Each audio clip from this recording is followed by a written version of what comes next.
నంద్యాల జిల్లాలోని ప్రముఖ పుణ్యక్షేత్రమైన శ్రీశైలంలో కార్తీక మాసోత్సవాలు ప్రారంభం కానున్నాయి. శ్రీశైలం మహాక్షేత్రంలో అక్టోబర్ 22 నుంచి నవంబర్ 21 వరకు కార్తీక మాసోత్సవాలు ఘనంగా జరగనున్నాయి.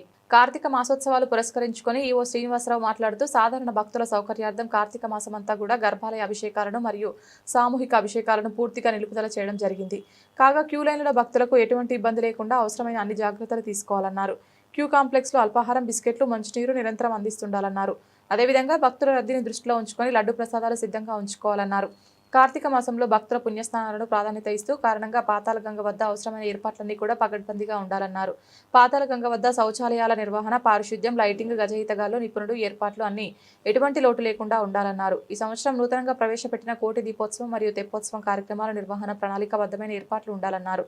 గంగాధర మండపం నుంచి నంది మండపం వరకు కోటి దీపోత్సవానికి, పాతాళగంగ వద్ద తెప్పోత్సవానికి అన్ని ఏర్పాట్లు ముందుగా పూర్తి చేయాలన్నారు.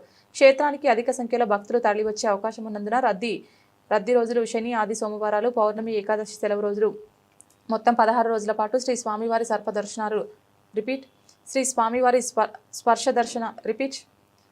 శ్రీ స్వామివారి స్పర్శ దర్శనాలు, గర్భాలయ అభిషేకాలు, సామూహిక అభిషేకాలు నిలుపుదల చేస్తూ భక్తులందరికీ శ్రీ స్వామివారి అలంకరణ దర్శనం మాత్రమే కల్పిస్తున్నట్లు ఈవో శ్రీనివాసరావు ప్రకటన ద్వారా తెలియజేశారు. అలాగే కార్తీక మాసం సాధారణ రోజులు మొత్తం 14 రోజుల్లో శ్రీ స్వామివారి స్పర్శ దర్శనాలు, సామూహిక అభిషేకాలు 3 విడతలుగా నిర్వహించనున్నట్లు తెలియజేశారు.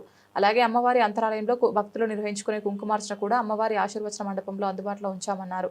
అలాగే కార్తీక మాసం భక్తుల రద్దీ రోజుల్లో ₹500 దర్శనం అందుబాటులో ఉన్న 500 టికెట్ పొందిన భక్తులు కూడా శ్రీ స్వామివారి అలంకార దర్శనానికి మాత్రమే అనుమతిస్తామని, అలాగే భక్తుల దర్శనం టికెట్లను దేవస్థానం వెబ్సైట్లో ఆన్లైన్ ద్వారా పొందవచ్చని ఆలయ ఈవో శ్రీనివాసరావు తెలిపారు.